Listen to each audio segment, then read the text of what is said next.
Sa matali mo ganang spotro para naay maningita.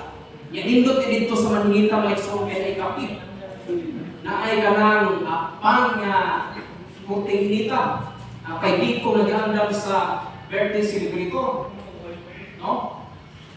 Usahay magtumiog kanang kanabitang hospital, mamisita o membro kay hospital. Usahay magtumiog kanang service video service. Yan uli o kalaskis. Na usahay mangutana na ito ang silingan nga si Pastor Simag kagabihan asa mani nag-inom-inom. Inom-inom mo. Asa man ikat ko. No? Ano ang servisyo? No?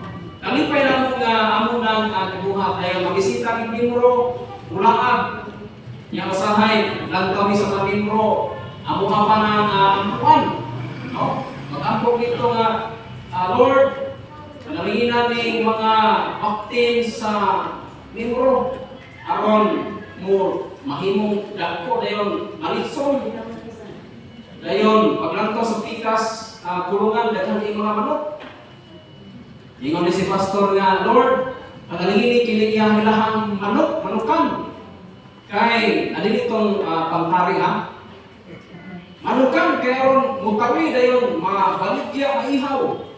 So nigad ko kay kanang iampuan. Karon ingon tong membro, pag-adto niya sa kusina ingon ng membro nga diri pastor kay mag-ampo utla sa kanay ako ang mga sakingan o din sa ako ang kanay mga kamutihan. So giampuan, bigad ko ang bulig. Pag-abot dito sa piko sa dapit gamay sa kuhan, ingon ang pastor nga daghang lagi kag iring diri. Ingon ang membro nga pagdala og pastor. Kay para mawala na ilaga sa pastoral house. Pero katulad ang inyong pastor ko lagi kang kaptin. O man ingon ang membro nga pagdala kaptin pastor. Dito sa mga manok, lindot ako kay paha ang kali. Kani mo magyapon. Pag-abot dito sa abuhan kay nanay diri nga siyang kabuok kanang anak. Sana datang tingiri-ngiri. Pagdala to pastor. Kay padala wala to ilaga dito sa pastor house. Diuling yung pastor.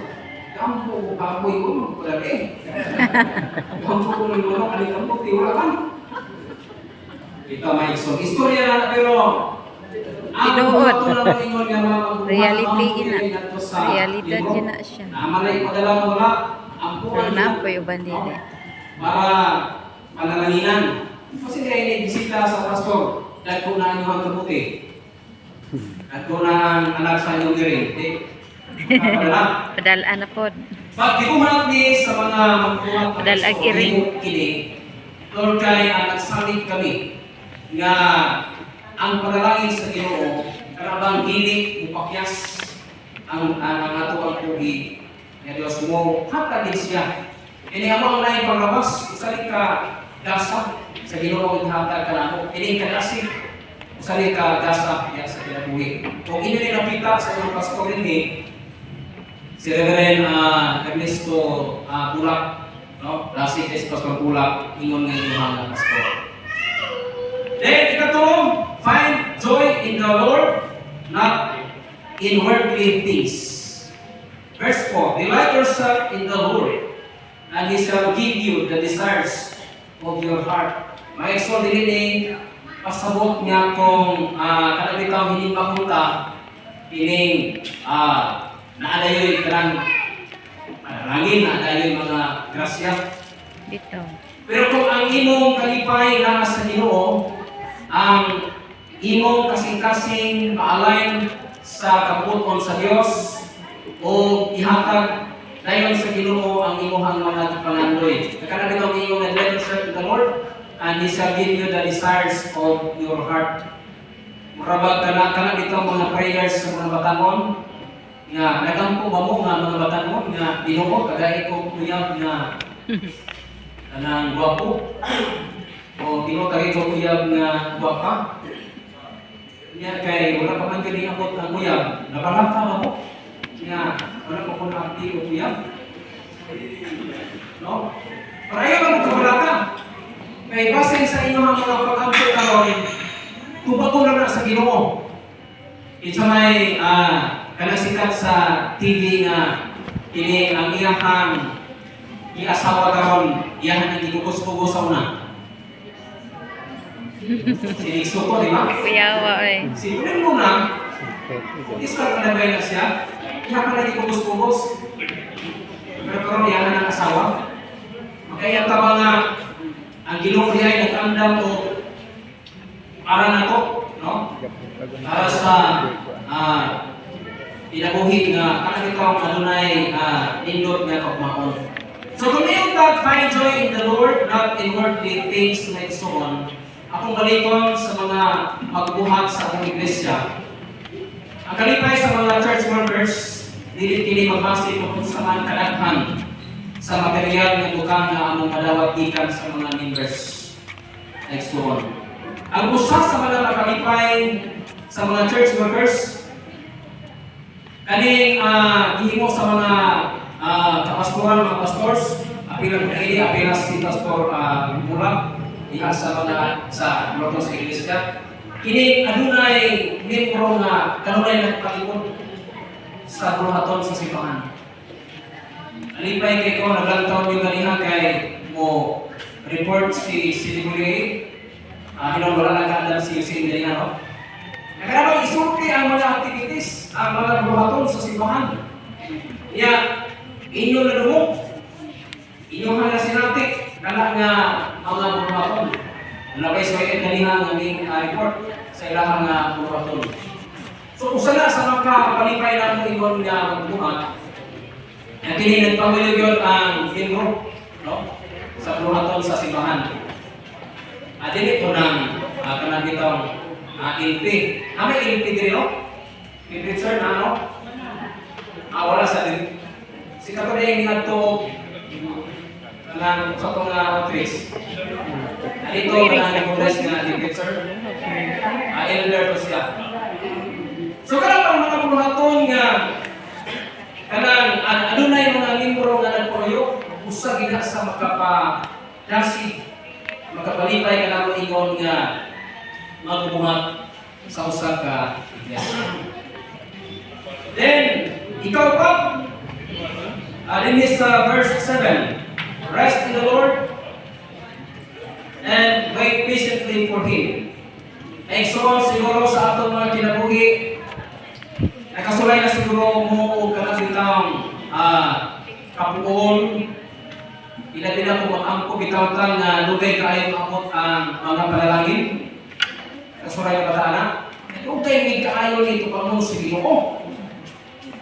Pero kinipulong na pasensya mga eksumon, usagin sa pinakanindot nga naas sa usapang kubuhag. Siguro na sa inyong mga pastor. Usa ka indot nga kinahiyang kung naas ta sa pagpangalagad kining pulong pasensya. Example, kana kita mingon ang kisamay kanang timekeeper dere o kisamay ingon nga kining orasa mangadto ta o kay alas 8 mangadto ta o kanang liste mga ligo kay na ibunya alas 8 sabot pero ningabot ka na alas 8 minsa. Dili ko na pwede masukok si pastor, no? Iyahan nga kanang itong naagay ang pasensya diha sa iyahan nga kinabuhi. Pasensya nga usa ka kinaiya nga kanang naang pagsabot, no? Pero sumay o kanang adto sa opisina ang duty alas 8 pero adto ka o alas 8 minsa. Diba kasabanta sa atong boss, no? Adto sa eskwelahan, ang city and duty. Adto o kanay alas 8. Diba kasabanta sa atong principal. Pero sa simbahan, alas 8 ang sabot, adto alas 9. Kasama ba ka sa Ginoo? Kasama ba ka sa pastor? No? Lahir lagi ng simbahan, no? O makita nindot Sir Manip, ulit. sumura kini atong iba kung sumura kay wala dire. Kini iyan pagkapasin May susok. ligid-ligid pa. No? Karabang iyang sakton ang unsay mga posibleng mga kakulangon diha sa iglesia o ingon nga leader. Ikalima, ang mga buutan mao'y mudaog. Matod pa sa versikulo verse 11, but the meek shall inherit the earth and shall delight themselves in the abundance of peace. Like so on, kung ato lang taon karon ang kalibutan, nga kanabang kung kuan daw ta, kanang tusok, kaning nakita murag astig. Kung hismo tao kini ang eleksyon mo naman ang eleksyon no? Isa may daw kini mo kapitan. No? Kana bitaw astig daw ta, isok ka. So naa nato ang kining nakaingon ta kadaugan tug kay nakita ka sa mga tao labi na kon eleksyon sa putanan. Pero ang Ginoo nagaingon nga ang mapainugsanon ang mudaog, no? Ang mapainugsanon ang mudaog sa putanan niya spiritual. Mura ba kanang diha sa eskwelahan, for example, isang tuon o daghan ang nangukya ninyo ng mga classmates o mga kauban niya sa room. Nakapasat po sila sa example sa group reading. Pero kaya nangukya, pero ayaw kapalaka.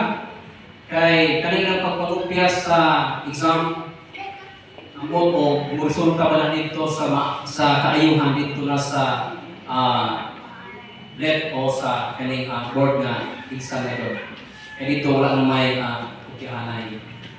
So, ato paliton ang buhaton o ang mga church workers like so on, diha sa kinaiya ni Pastor Bulak, Pastor Bulak, kaya ito pong ato makita ang kinaiya sa usa ka magbuhat kining pagkamuksanon.